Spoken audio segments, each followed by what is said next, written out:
All right, so we should be moving on to our next step in the research process, which is going to be actually outlining the paper. Um, if you have already spent the time reading and annotating your research and have already created a working thesis statement, which will function as your argument and the roadmap for your paper, we can move on to this process. If you are still working through reading your research and annotating it, understanding it, creating an argument, stay there. You want to complete that part of this process first. You need to be an expert on the research and an expert on your evidence before you start organizing it.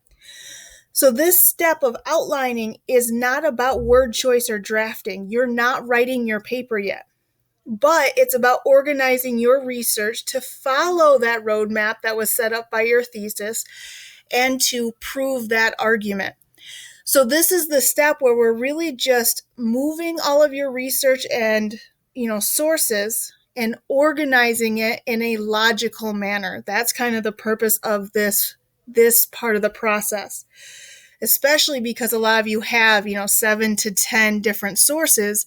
That's a lot of information to work with. And you don't want to start drafting your paper and just randomly plugging in information. You want to think through where you're going to place those sources within your paper to best follow and prove your thesis. So the outline I gave you bullet points the pieces that should be covered in each paragraph, which should not be anything new as we've been working on this paragraph structure literally all year.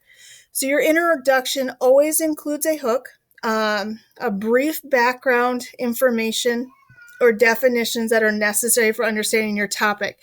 This is actually really important for a research paper because this is that point where your reader probably doesn't know a lot about your topic, and for them to understand your paper, you're going to need to set up some of the background information that they might need to know, or the historical context to the event you're talking about, or possibly the definition to the main term that you're using. A lot of you are writing papers on technology and artificial intelligence and STEM. You may have some words that you need to define so that the audience understands the context and understands your topic, at least on a surface level, to move on. Once you have set up that brief, it is concise, background information or definitions, you're then moving into your thesis statement, which most of you have turned in and I've given you feedback on, whether that was, great, good argument, or some information on how to edit that. If you've revised your thesis statement and want me to look over it again, please feel free to send it to me and I'll do that. So if we move on to each body paragraph then, and my outline, I think, gives you 5. You don't necessarily need 5.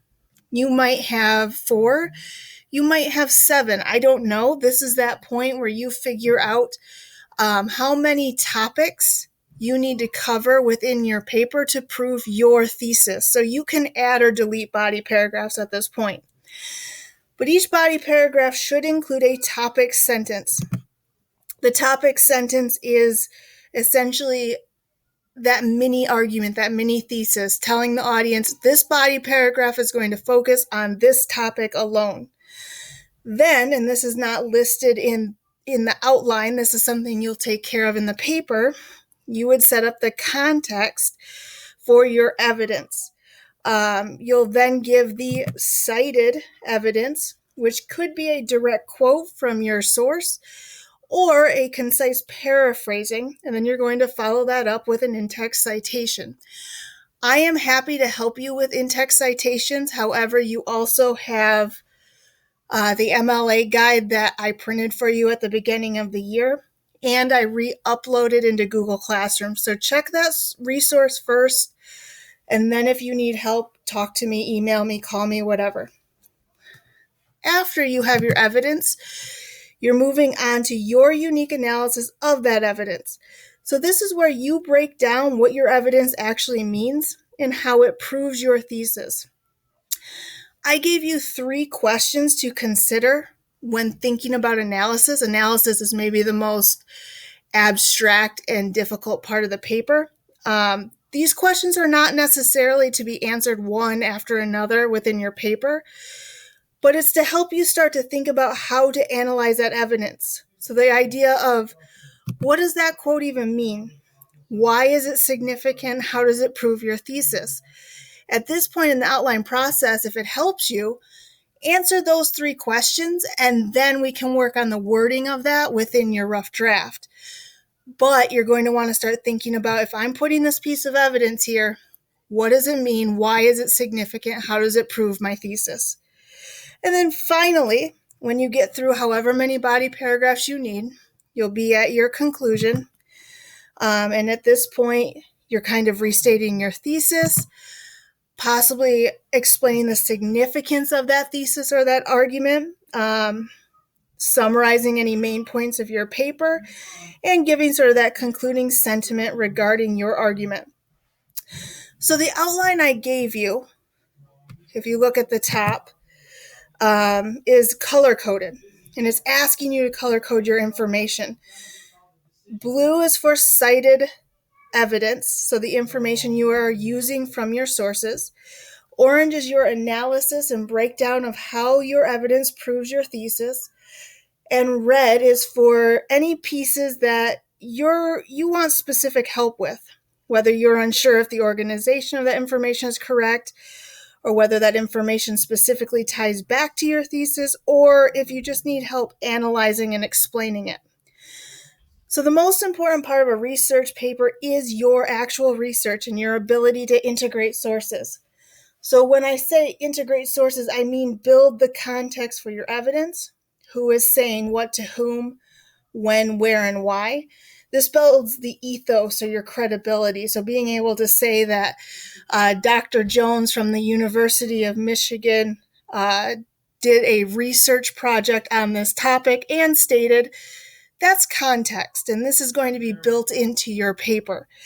The second part of integrating evidence is being able to actually quote or paraphrase and then correctly cite that evidence, which is what you're working on specifically on this outline. And then, as far as your quotes and your evidence, this is going to be mostly be logos, so facts and statistics. Your research paper may have pathos. This is the emotional appeal, but truly the majority is going to be ethos, credibility, where are you finding your sources, and logos, facts, and statistics. But the final part of integrating research is being able to thoroughly analyze and break down that evidence to show how it proves your thesis. So I'm going to post this blank outline for you to fill in, and then I'm also going to give you an example outline that a past student completed. So I'll talk about that real quick. You can look over it. This is on prison reform, and you can see that she did a pretty thorough job of this. I am asking you to put your introduction questions just to give context. You are not going to put these questions into your paper. The goal of your paper is to, yes, prove them, but your thesis statement is what actually sets up your argument. You do not need to include these questions. But so that we have some context, this paper is answering the questions, in what ways has our nation's prison system degenerated? What effect does the prison environment have on the mentality of both prisoners and prison staff? What does the Stanford Prison Experiment say about our nation's prison system? And how does the prison system of other countries compare to the United States? So we know where she started, and we can see sort of where she went with this. She decided to use actual research as a hook. This is a good way to start. The United States of America accounts for approximately 5% of the world's population, yet is home to 25% of the world's incarcerated populace.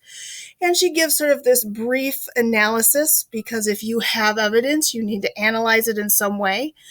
That is more than any other developed country in the world. This shocking statistic is one of many revealing the dilemma that the United States prison system, yet the issue over incarceration only begins to scratch the surface of the problems of the nation's prison. She gives us some background information. The concept of imprisonment in the United States has existed since the 17th century. Since then, beginning in the 1970s, when the country saw an alarming rise in violence and drug use, the nation seems to have taken the idea to the extreme. That's what she believes is all the background information we need. She leads us with our thesis. The United States prison system has been reduced to a degenerated institution teeming with malfeasance, and over-incarceration that has been hazardous to inmates and staff. So this is going to set us up. The first body paragraph that she has is actually a larger overview, a larger piece of background information. You can do this if you realize that your topic needs a lot of explanation and it would be too much to add to your intro. Your first body paragraph can be additional background information or historical context. If you have a fairly simple topic on the surface and can give a concise explanation in your intro, leave it there and then jump into proving your argument. But her first body paragraph is just going to be an overview of current prisons. Topic sentence, so what is this going to be about? Currently, the United States prison system is home to more than 2.2 million inmates. Out of those 2.2 million incarcerated, she obviously left some information off. I'm not sure where this is going. However, to prove that there's over-incarceration, she gives us two pieces of evidence. I would recommend having analysis following each piece of your evidence, but she thinks these two go together. The issue of the United States prison system being home to 2.2 million inmates and the average annual cost for a single inmate being approximately $31,000. What does it mean? The current prisons of the United States are degenerated. Why is it significant? The conditions of the prisons are being, the conditions that prisoners are being put into are unacceptable and unsafe. And how does it prove the thesis? Over-incarceration is a huge problem. So she gives us a general overview of all the major and broad issues within a prison system, which is tied to her thesis. Her second body paragraph gets into specifically the malfeasance within prison systems. Malfeasance is just wrongdoing by public officials. And she's going to use the Stanford prison experiment to prove this. Again, her topic sentence gets us to what this topic is going to be about. In 1971, a research project known as the Stanford Prison Experiment was conducted to understand the development of norms and the effort of roles, labels, and social expectations in a simulated prison. She's going to have 4 pieces of evidence, 4 quotes that she's going to use to prove this. She goes through the analysis. What do those pieces of evidence mean? Why are they significant? How does it prove the thesis? Well, this whole section we know is about malfeasance. And she continues on by paragraph 3, a couple different pieces of evidence analysis. Body paragraph 4, we see some red, so she's starting to question these 2 pieces of evidence. She definitely wants the blue. She's not sure if she's going to need the red one. Then her 5th body paragraph, this whole thing she's questioning. She kind of wants to compare and look at prisons in other countries and how they function. And she's questioning whether this is part of her paper or not. She has given us actually several pieces of evidence, her analysis, so how it does prove the thesis, which is the system needs to change. But she's asking me and asking her revision group whether this is even something that should be in this paper. Since her paper does focus on the prison system in America, should she start talking about prison systems in Norway? And that's something that I would specifically look at and give feedback on, and potentially her group gave her feedback on as well. And then she gives a general conclusion, restates thesis, significance, and closing statement. So this is a pretty good example of how an outline would work once you're completed.